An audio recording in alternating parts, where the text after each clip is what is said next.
May 1912, New York City. The Carpathia had docked weeks ago, but Lena still felt the ocean in her bones. Every night, she heard the screams, not loud, but like echoes in a cave. Every morning, she reached for her journal, flipping back to pages from the Titanic, trying to convince herself it had really happened. She was staying in a small boarding house near Central Park, paid for by a relief fund set up for survivors. The city was loud, alive, but none of it felt real. People whispered her name sometimes. That's the Belfast girl, the one who kept a journal, but Lena didn't care about attention.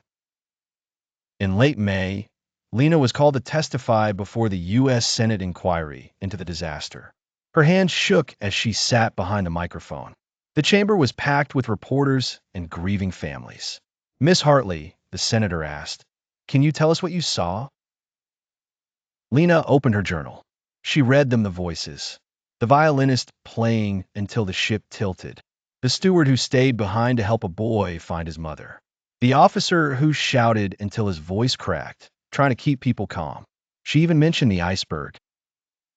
Back in her room, Lena began to have dreams. In them, the Titanic was whole again, glowing softly beneath the ocean, her chandeliers still lit, her staircase sparkling. But the people aboard weren't screaming. They were dancing, smiling. They weren't haunting her. One night, she dreamed of the violinist, the one from third class, who had played lullabies. He looked at her and said, "Our music is only lost if no one plays it again." She woke up and made a decision.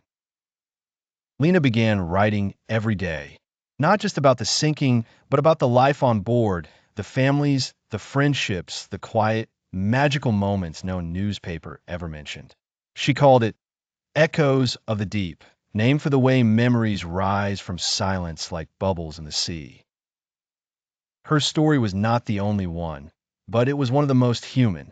It reminded the world that behind the steel, the grandeur, and the disaster were people. Not just victims, but dreamers, builders, musicians, and mothers. Her book was published in 1913.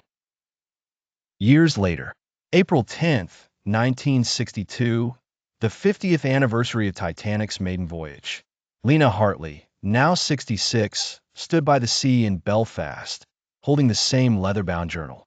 A memorial had just been unveiled for the shipbuilders and passengers who perished.